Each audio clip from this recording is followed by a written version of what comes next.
이 찬양을 들을 때 우리 교회 같이 찬양을 잘하는 교회가 없는 것 같아요. 정말 잘합니다.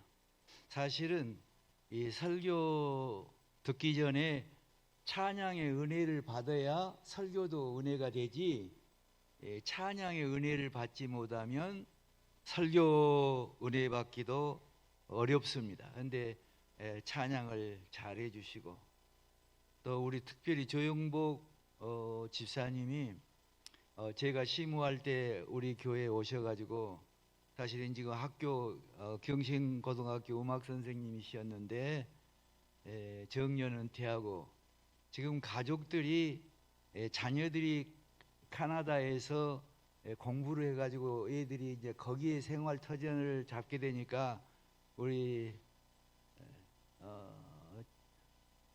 조 집사님 그 사모님도 아들들한테 가 있다고요. 그리고 그쪽으로 지금 오라고 하는 거죠. 그런데 이제 사실은 거기로 가야 되죠. 근데 이 음악하는 사람들은 자기가 데리고 있는 합창단이 하나가 있어야 돼요. 거기 가면 이제 은퇴 가고 가면 알아주지를 않을 것 같아요, 내 생각에. 안 가시는 거예요. 사실은 이 찬양대 때문에 안 가는 거예요.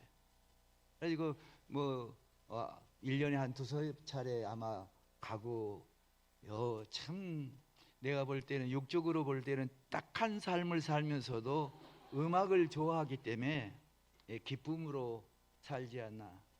우리 대원들도 그런 마음을 헤아리시면서 찬양을 잘 하시기 바랍니다.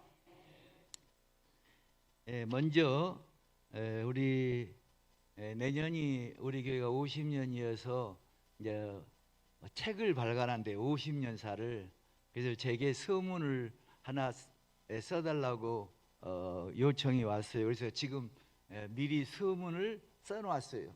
그래서 한번 읽어드리겠어요.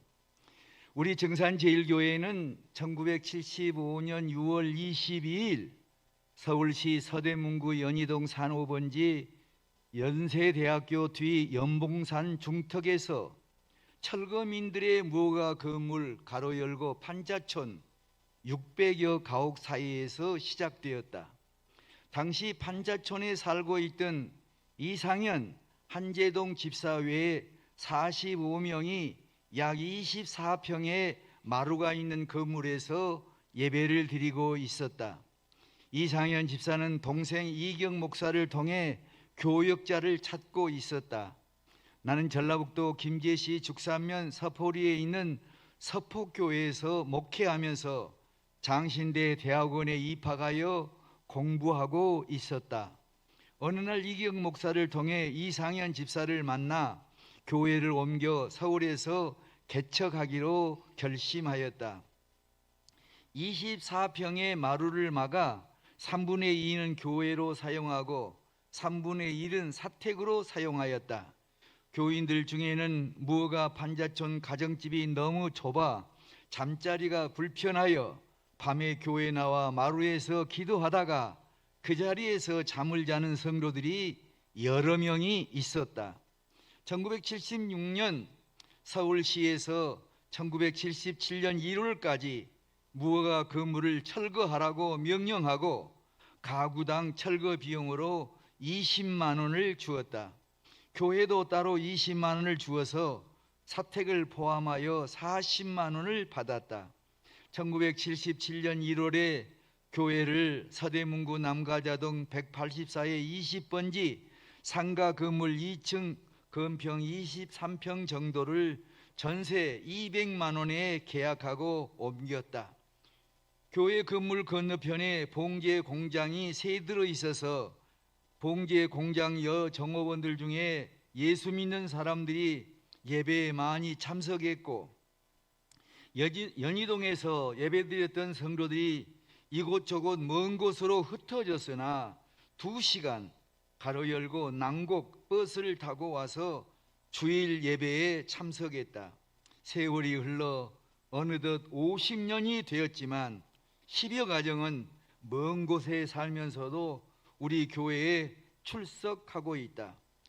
돌이켜 생각해 보면 모든 것이 하나님의 은혜로 감사할 수밖에 없다.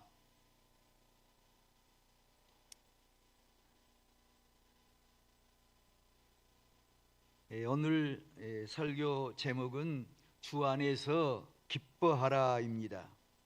이 기쁨이란 우리의 힘을 잘 사용했을 때 느끼는 감정입니다. 기쁨은 인생의 목표가 될 수 있습니다. 왜냐하면 기쁨은 인간이 자신의 본성을 완수하는 데 동반되는 감정이기 때문입니다. 그런데 기쁨은 성령님을 통해서 옵니다. 로마서 14장 17절에 보면 하나님의 나라는 먹는 것과 마시는 것이 아니요 오직 성령 안에 있는 의와 평강과 희락, 기쁨이라고 했습니다. 제가 고등학교 다닐 때에 미국의 영화 배우 마린 먼로는 관능미, 육체미로 전 세계 사람을 사로잡았습니다. 그런데 1962년에 갑자기 8월에 스스로 목숨을 끊어버렸습니다. 그녀의 죽음은 세계를 놀라게 했습니다. 저도 그때 깜짝 놀라가지고 지금까지도 그것을 다 기억하고 있습니다. 그녀의 전 남편인 세계적인 프로야구 선수 조 디마지오는 그녀의 죽음에 대해서 이렇게 말했습니다. 그녀는 살아가기 위해 필요한 모든 것을 가졌지만 무엇을 위해 살아가야 할 것인지에 대해서 아무것도 가지지 못했다고 했습니다. 다시 말해서 그녀에게는 삶의 목표가 없었다는 말입니다. 자신이 어디에서 와서 어디로 가는지를 모르고 유행을 따라서 살았던 것입니다. 재미와 기쁨은 얼핏 보면 같은 말 같지만 전혀 다른 말입니다. 재미와 기쁨은 전혀 다른 말입니다. 재미는 감각적인 것이요 순간적인 것입니다.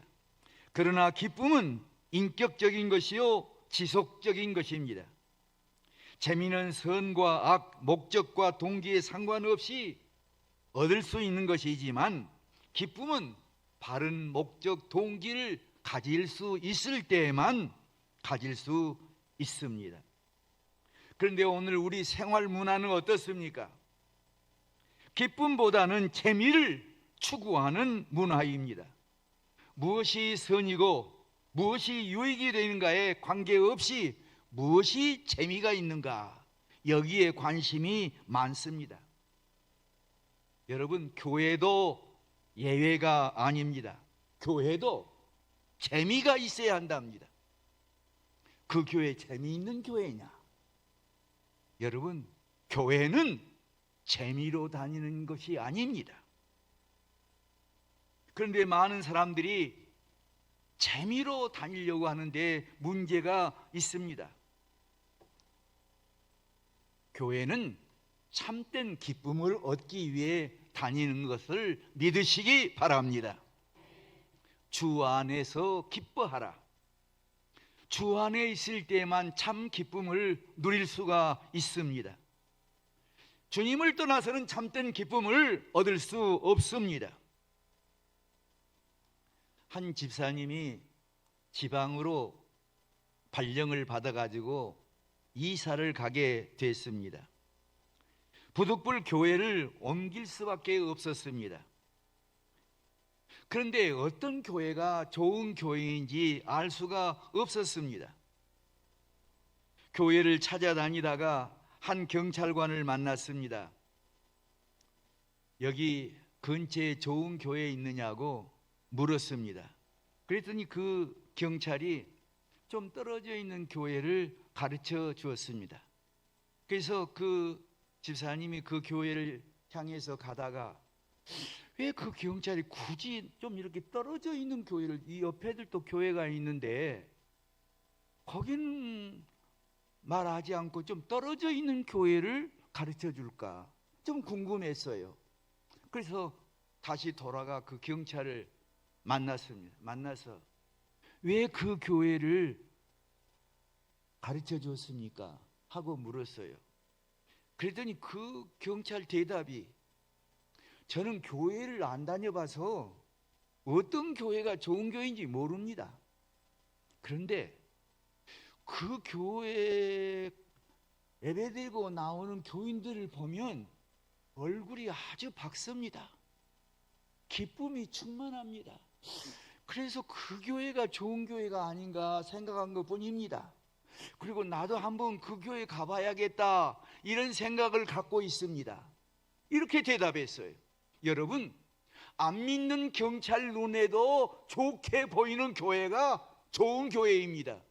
우리들 예수 믿는 사람 눈에만 좋게 보이는 교회가 아니라 안 믿는 사람도, 야, 그 길가에 있는 붉은 벽돌 교회 그 참 좋은 교회더라, 그 교회에서 길가에서 지나가다가 보면 그 얼굴을 보면 너무 밝고 좋아서 나도 한번 그 교회 가보고 싶다, 이런 말을 들어야 돼요. 여러분, 그렇게 살고 있습니까? 밝은 얼굴로 나가세요. 예배드리고 나가면서 그냥 찡찡해가지고 나가면 오고 싶은 사람도 오기 싫은 마음이 들어버려요. 우리 얼굴이 밝아요. 예배드릴 때도 여러분들 지금 앉아가지고 몰라요. 내가 여기서 이렇게 다 보면 밝은 얼굴을 나를 쳐다보는 사람이 있고, 가만히 뭔 소리 하나 하고 있는 사람. 근데 여러분은 그냥 당연시하고 있지만 내 눈에는 환히 보여요. 저 사람은 무엇이 못마땅해서 저러고 있나. 여러분, 그렇게 보이면 안 돼요. 참, 여기에 꼭 여러분들도 한 번씩 서봐야 되는데 이거 그렇게 할 수가 없잖아요. 여기서 보면 그냥 환히 보여요. 어떤 분이 좋은 교인인가, 어떤 분이 예매기는 교인인가. 왜? 밝은 얼굴로. 목사님이 설교할 때 밝은 얼굴로. 그리고요, 마음에 들 때 고개를 좀 끄덕끄덕 하기도 하세요. 가만히 앉아가지고 목에 힘을 잔뜩 주고 앉아있으면 안 돼. 그래도 은혜 될 때는 웃으면서 끄덕끄덕. 목사님이 힘이 납니다. 가만히 있으면 안 돼요. 이제 다음 주일부터는 내가 뒤에 앉아서 고개를 좀 보겠어요. 정말 기쁨에 차기. 그래서 목사님이 자신 있게 말씀을 선포하고, 또 우리가 목사님이 자신 있게 말씀을 선포할 때 우리가 은혜가 됩니다. 빌립보서 서신을 우리가 기쁨의 서신이라고 하는데, 바울이 로마 감옥에 있을 때 썼습니다. 빌립보서 2장 17절에 내가 나를 전제로 드릴지라도 나는 기뻐하고 너희 무리와 함께 기뻐하리니 했습니다. 전제는 제물 위에다가 포도주를 붓는 제사입니다. 바울이 말하는 전제는 자신의 생명까지 하나님께 드려질 때에 기뻐한다. 다시 말해서 바울은 내 생명도 하나님께 제물로 바치겠다, 이런 뜻입니다. 바울의 이 같은 태도는 우리 목회자들에게 귀감이 됩니다. 참 목자는 양들을 위해서 목숨을 바친다고 했습니다. 요한복음 10장 11절에 나는 선한 목자라. 선한 목자는 양들을 위해서 목숨을 버린다고 했습니다. 정말 좋은 목사는 자기 양들을 위해서 목숨을 버릴 수 있는 사람입니다. 자기 목숨 보존을 위해서 양들을 희생시키는 사람이 아니라 내 목숨을 버려서라도 우리 성도들을 지키겠다, 이런 마음가짐을 가져야 합니다. 마태복음 6장 25절에 그러므로 내가 너희에게 이르노니 목숨을 위하여 무엇을 먹을까 무엇을 마실까, 몸을 위하여 무엇을 입을까 염려하지 말라 했습니다. 염려는 기쁨의 적입니다. 염려는 믿음이 없기 때문에 옵니다. 믿음이 없기 때문에 하나님의 도우심을 신뢰하지 못하기 때문에 다가오는 문제로 인해서 염려합니다. 그러므로 염려는 본질적으로 불신앙입니다. 백해무익한 것입니다. 그러므로 너무 염려하지 마십시다. 자녀들 문제, 사업 문제 뭐 이런 거 저런 거 자꾸 우리 얼굴에 염려가 많습니다. 그러니까 우리 얼굴을 보면 염려가 많으면 벌써 기쁨이 없어요. 얼굴에 기쁨이 없어지는 거예요. 염려 때문에. 그러므로 하나님께 모든 것을 맡기고 얼굴을 기쁘게 합시다. 여러분, 내가 여기에 서서 얼굴을 기쁘게 웃는 얼굴 한 게 좋아요? 근심 걱정하고 있는 게 좋아요? 여러분들이 나를 보는 것과 같이 나도 여러분을 보고 있어요. 그러므로 정말 우리는 사람 앞에서가 아니라 하나님 앞에서, 하나님, 나는 당신을 신뢰함으로 나는 근심 걱정하지 않습니다. 나를 지키시고 선한 길로 인도해 주실 줄로 믿기 때문입니다. 이런 마음으로 사십시다. 베드로전서 5장 7절에 보면 너희 염려를 다 주께 맡기라. 이는 그가 너희를 돌보심이라 했습니다. 모든 염려를 하나님께 맡기고 주어진 오늘에 충실할 때에 염려는 없어지고 내일이 밝아올 줄 믿습니다. 어떤 가난한 과부가 두 아들을 데리고 어려운 생활을 하고 있었습니다. 그러나 믿음이 깊어 매일 찬송하며 기쁘게 살았습니다. 어느 겨울 저녁에 구제 모금위원들이 찾아왔습니다. 어려운 삶을 이야기하면서 구제 헌금을 좀 하라고 했습니다. 과부는 1달러를 내놓았습니다. 그녀가 가지고 있는 돈이 1달러 뿐이었습니다. 그러므로 전부를 내놓은 것입니다. 그러나 1달러이기 때문에 너무 적은 것이어서 이 과부는 미안한 마음이 들었습니다. 그때 우편 배달부가 등기 우편 한 통을 갖다 주었습니다. 예수 믿지 않는 친정 어머니의 편지였습니다. 거기 그래, 나도 이제 회개하고 예수 믿기로 했다. 내 기도의 결과라고 생각한다. 여기 적은 돈이지만 살림에 보태 쓰도록 해라 하면서 어머니가 돈을 보내주었습니다. 1달러 헌금했는데 다른 사람한테 도와주었는데 어머니가 이렇게 여러 달러를 보내주어서 너무 기뻤어요. 그래서 그 여인은 다시 하나님께 감사 기도를 드렸습니다. 하나님을 기뻐하는 사람은 늘 감사하며 살기 마련입니다.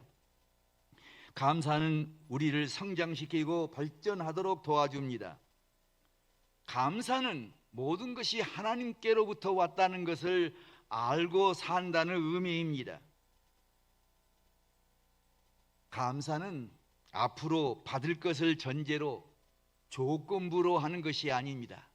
이미 받은 것에 대해서 표시하는 것이 감사입니다. 내게 주신 모든 은혜를 무엇으로 보답할까? 나의 서원을 여호와께 갚으리로다. 이것이 감사입니다. 감사는 은혜 받은 자들이 하나님께 보답하는 행위입니다. 우리에게 주신 기쁨을 보답하는 것입니다. 데살로니가전서 5장 18절에 보면 범사에 감사하라. 이는 그리스도 예수 안에서 너희를 향하신 하나님의 뜻이니라 했습니다. 하나님께 잘될 때나 잘못될 때나 감사하라는 것입니다. 세상 사람들은 무엇이 잘 되면 내가 잘해서 잘됐다 생각하면서 좋아하고, 무엇이 안 되면 섭섭해 가지고 아주 불평불만합니다. 오늘 우리 그리스도인은 어떤 역경에서도 어떤 순경에서도 감사해야 합니다. 로마서 8장 28절에 우리가 알거니와 하나님을 사랑하는 자 곧 그 뜻대로 부르심을 입은 자들에게는 모든 것이 합력하여 선을 이룬다고 했습니다. 열나병 환자가 예수님 앞에 나와서 다 나섰습니다. 그런데 그 중에 한 사람, 이 한 사람, 사마리아 사람만 예수님 앞에 나와서 감사했습니다. 그때 예수님 친히 말씀하시기를 10사람이 다 낫지 않았느냐? 그 9은 어디 갔느냐 물으셨어요. 오늘 이 말씀, 오늘 교회를 향해서도 오셔서 하시는 말씀이 다 은혜를 받지 않았느냐? 그런데 너희 교회 8, 9명은 다 어디 갔냐? 감사할 줄 아는 사람은 한 명밖에 없더라. 혹시 이런 음성이 들리지 않나 우리 자신을 돌아보아야 합니다.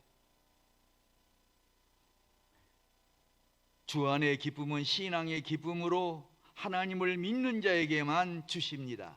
하박국 3장 17절로 18절에 보면 비록 무화과 나무가 무성하지 못하며 포도나무에 열매가 없으며 감람나무에 소출이 없으며 밭에 먹을 것이 없으며 우리의 양이 없으며 외양간에 소가 없을지라도 나는 여호와로 말미암아 즐거워하며 나의 구원의 하나님으로 말미암아 기뻐하리로다 했습니다.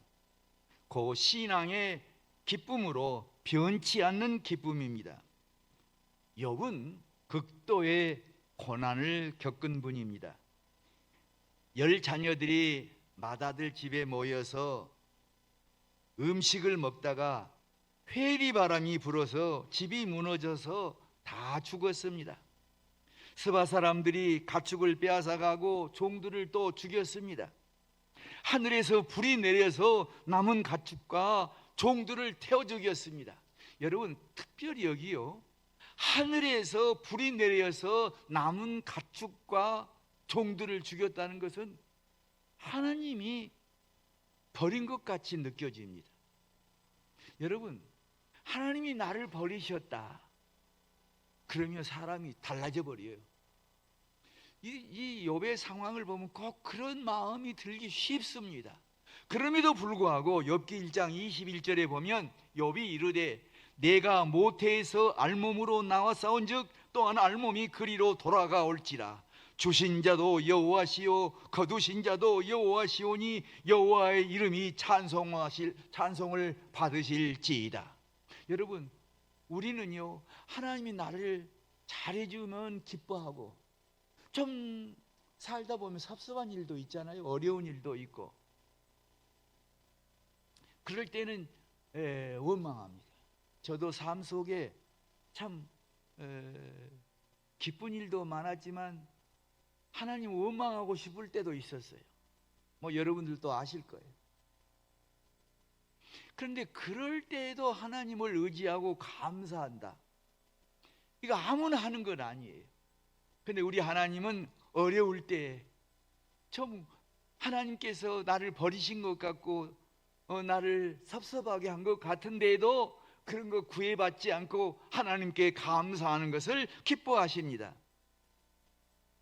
유명한 음악가 베토벤이 귀가 잘 들리지 않자 실망한 나머지 32세에 유서를 썼습니다. 죽으려고. 그 내용이 이렇습니다. 나는 지난 6년 동안 나아진다는 희망 속에서 살아왔다. 그러나 더 희망은 없다. 절망이다. 나는 귀머거리다. 음악가인 나에게 다른 사람보다 더 예민해야 할 감각을 완전히 잃어버리다니 이 불행을 어떻게 감당할 수 있으랴. 잠시 후면 나는 나의 삶을 마감할 것이다. 아, 불행한 존재여. 그러나 베토벤은 그때 자살하지 않았습니다. 오히려 유서 말미에 이런 글을 썼습니다. 오 하나님이여, 나에게 마지막으로 순수한 기쁨의 날을 허락하소서. 너무 오랫동안 진정한 기쁨이 나의 마음에 없었습니다. 이렇게 썼어요. 그는 하나님을 의지하여 다시 힘을 낼 수 있었습니다. 유서를 쓴 24년 후에 비엔나 카른트 극장에서 베토벤은 유명한 제9번 교향곡 합창을 작곡하여 연주하였습니다. 극장은 온통 환호의 도가니였습니다. 많은 사람들이 막 열광을 했습니다. 그런데 정작 베토벤은 그 환호 소리를 들을 수가 없었습니다. 귀가 막혀버렸기 때문에 귀가 먹었습니다. 베토벤의 제9번 교향곡은 인생을 기쁨의 눈으로 보지 아니하고는 절대로 작곡할 수 없는 곡이었습니다. 베토벤은 귀는 안 들려도 마음의 소리는 항상 기쁨으로 충만해 있었어요. 그래서 귀도 들리지 않는 사람이 그런 기쁨의 교향곡을 쓸 수가 있었습니다. 베토벤은 귀머거리였지만 그의 마음은 기쁨으로 충만해 있었습니다. 그의 환경은 바뀌지 않았지만 세상을 보는 눈은 바뀐 것입니다. 1950년 6월 25일 한국 동란이 일어났습니다. 중공군과 합세해서 북한군들이 우리나라를 불법으로 침범해 내려와서 우리들이 얼마나 고생을 했습니까? 6.25 동란 직후 그런 전쟁을 하고 나니까 6.25 동란 직후 우리나라 국민 소득은 1년에 76달러였습니다. 세계에서 제일 가난한 나라가 우리 대한민국이었습니다. 1960년에 100달러였습니다. 뭐 그때도 마찬가지죠. 가난한 나라였습니다. 그런데 70년이 지난 2020년에 우리나라 국민소득은 32,860달러였고 지난해 2023년에는 33,147달러로 세계 12번째 잘 사는 나라가 됐어요. 여러분, 지금 우리나라가 세계 200개 나라 가운데 12번째, 10번째 들어갔다 나갔다 하면서 살고 있어요. 얼마나 감사합니까? 물론 우리 피부로 못 느낄 수도 있어요. 그런데요, 다른 나라 사람보다 우리나라 사람들이 피부로 더 잘 느낀답니다. 왜? 우리나라 사람들이 사치를 잘해가지고 우리나라 사람보다 더 잘 사는 사람보다 더 잘 입고 다닌대요. 유럽 사람들이 잘 살아도 우리 같이 못 입고 다니는데 우리는 그냥 여간만 하면 좋은 옷 사 입잖아. 우리 여자분들은 뭐 천만 있으면 좋은 옷 입으려고. 저한테도 우리 제 아내가도 엊그제 뭐 옷 이야기 또 시작하더라고요. 그런 거 보면 여자들은 다 좋은 옷 입고 싶어요. 그래서 내가 마음대로 하라고 그랬어요. 마음대로.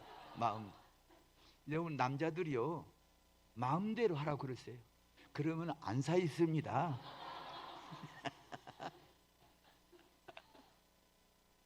마음대로 하라고. 근데 사실 우리가 얼마나 감사한 일이에요.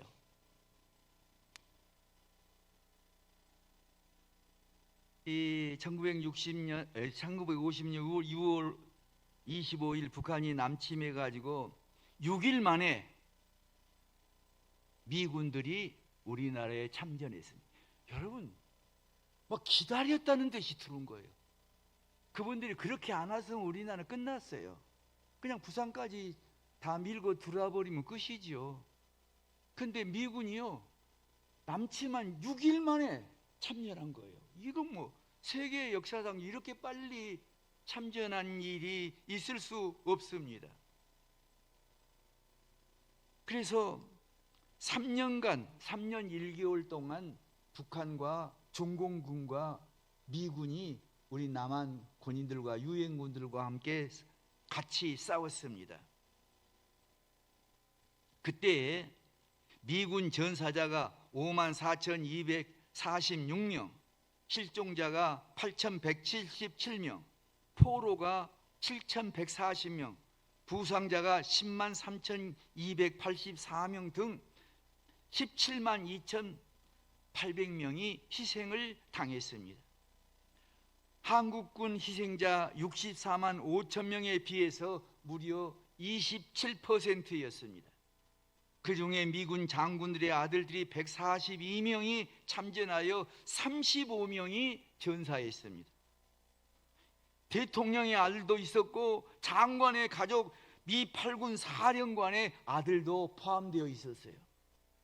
여러분, 우리나라가 오늘이기까지 이렇게 외국에서도 엄청난 희생을 하면서 도와주어서 오늘이 있습니다. 1950년 한국 전쟁 때 웨스트포인트 사관학교를 졸업해서 임관한 이 소위들이 365명이었어요. 미국 4년제 정의 이 사관학교 나와서 장군 소위가 된 사람이 365명이었는데 우리나라 전투에 참전해 가지고 35명이 죽었습니다. 우리나라 대한민국이 세계 10번째 오르내리는 잘 사는 나라가 된 것은 하나님의 도우심도 있고 미국을 비롯한 유엔군들의 도움이 있었기 때문에 오늘이 있는 것입니다.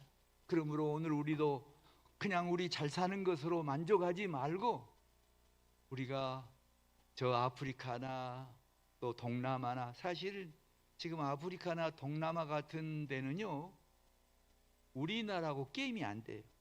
옛날에 이 남아메리카의 아르헨티나 같은 데는 잘 사는 나라였어요. 근데 그 나라가 영국하고 싸우고 그냥 패전하면서 막 항상 패전하면요 그 벌금을 내야 돼요. 그 나라에다. 아주 가난한 나라가 되어버렸어요. 이 아르헨티나가 큰 땅이 브라질 못지않게 큽니다. 그럼에도 불구하고 아주 가난한 못 사는 나라가 됐어요. 우리나라는 제2차 세계대전 1945년 이후에 세계에서 제일 가난한 나라였는데 지금 70년이 지난 오늘에 와서는 여러분 세계에서 12번째 오르내리는, 일본하고 우리하고 같아요. 일본이 조금 같은 입장에 있어요. 올라갔다 내려갔다 그러면서 그 일본이 뭐 우리가 그전에 게임이 됩니까? 우리보다 엄청난 부자인 줄 알았는데 지금 우리가 그렇게 올라섰어요. 그러므로 오늘 우리가 주변에 어려운 나라들도 돕고 또 멀리 외국도 돕지만 우리 안에서도 서로 어려운 분들이 있으면 도와주고 서로 격려하면서 살아가십시다.